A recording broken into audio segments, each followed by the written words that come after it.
Hey, bonjour à tous, c'est Daniel Beaulieu, votre courtier immobilier de chez Remax à Montréal. Donc, cher YouTuber, aujourd'hui, on va parler un peu d'investir dans l'immobilier encore une fois. Donc, c'est sûr que l'investissement immobilier, présentement, tu sais, regardez, je regardais de quoi? Pensez à la retraite vite fait. Il y a 13% des Québécois là, qui sont entrepreneurs, tu sais, dans ceux qui travaillent justement, 13%.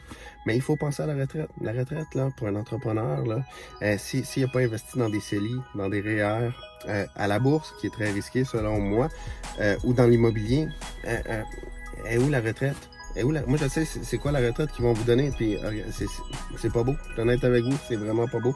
Donc, on doit sécuriser. Donc, l'investissement immobilier peut être vraiment comme une bonne structure, justement, pour penser à la retraite. Parlons de duplex, triplex.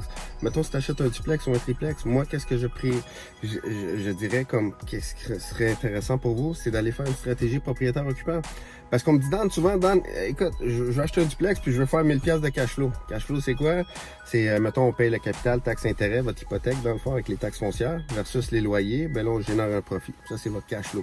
Mais il n'y en a pas de duplex, triplex. À Montréal, on va prendre un secteur, mettons, Rosemont.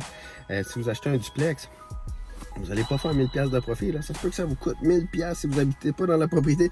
1000$ pour justement combler le déficit pour payer votre capital taxe intérêt versus vos loyers. Donc, vous voyez, là, on me dit, Dan, qu'est-ce que je fais? Ben, va habiter dans le building. Va prendre le rez-de-chaussée, va prendre le deuxième étage. Puis après ça, tu sais, tu vois, écoute, tu sais, les loyers en 4,5, ils disent c'est quoi, 850$ à peu près la moyenne. Mais il y en a à ce temps des loyers, là, vraiment comme tout rénové. Tu vois, là, à Montréal, il y a une pénurie de logements, là, c'est des 1000, 1200. J'ai vu des loyers à 1400, 1600$.